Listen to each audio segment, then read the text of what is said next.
Hello everybody, welcome back to my YouTube channel economics world by Simar. So आज हम पढ़ेंगे international business risk के बारे में। Now what is international business risk? इससे पहले हम समझेंगे कि ये इंटरनेशनल बिजनेस क्या होता है।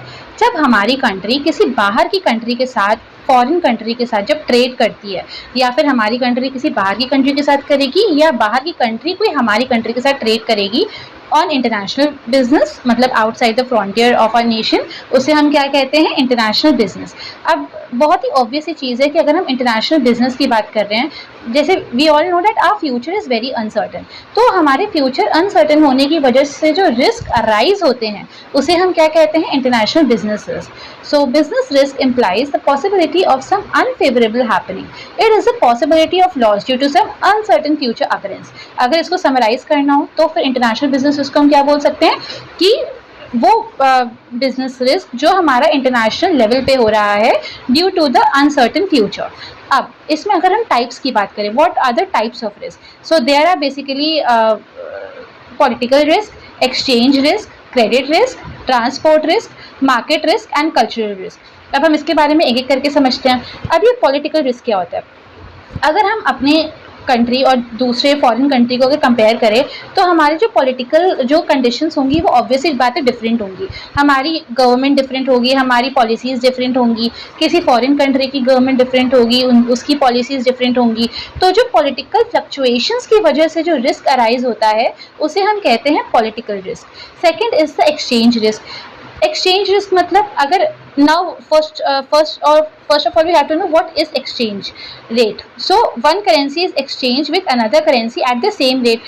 The risk arising out of the exchange rate fluctuations is known as the exchange risk. जैसे अगर हम बात करें जो एक्सचेंज रेट में हमारी फ्लक्चुएशंस होती हैं उसको हम एप्रिसिएशन, कभी डेप्रिसिएशन होता है, तो जब वो फ्लक्चुएट कर रही हैं फॉरेन कंट्री और हमारे कंट्री के बीच में उसे हम क्या कहते हैं? Exchange risk. Now, what is credit risk? The risk which arises out of the loss due to a debtor non-payment of a loan. It is difficult to ascertain the credit worthiness of a foreign buyer. अब अगर हम international trade की बात करें तो obvious ही बात है कि हम किसी फॉरेन कंट्री के साथ कर रहे हैं। जब हम ट्रेड करेंगे, मान लीजिए कि हम किसी दूसरी कंट्री को अपने प्रोडक्ट्स क्या कर रहे हैं? एक्सपोर्ट कर रहे हैं। क्या हमें उनकी क्रेडिट वर्दिनेस के बारे में पता होगा? क्या हमें उनकी पता होगा कि वो लोग सही टाइम पे हमें पेमेंट कर देंगे? तो वो होता है हमारा credit. Now we'll talk next about the transport risk. अब अगर हम किसी फॉरेन कंट्री के साथ ट्रेड कर रहे हैं तो ऑब्वियस ही बात है कि जो हमारा डिस्टेंस होगा वो बहुत ज़्यादा होगा। जब डिस्टेंस ज़्यादा होगा तो जब हम गुड्स को डिस्पैच करेंगे तो may be it may be दिया कि हमारे शिपिंग में कुछ दिक्कत हो जाए, हमारे एयरवेज में कुछ दिक्कत हो जाए। जब ये रिस्क हमारा अराइज होता है इसे हम कहते हैं transport risk. Now what is market risk? Competition in the international business is very severe, we all know that.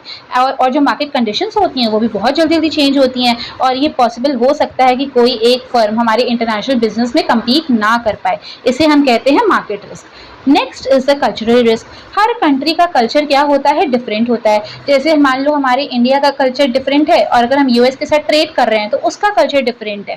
Language, value of time, custom, lifestyle, ये हर जगह डिफरेंट ही होता है। तो as a result a business firm faces some additional risk. So this was all about the international risk. Do like, subscribe and share. Thank you.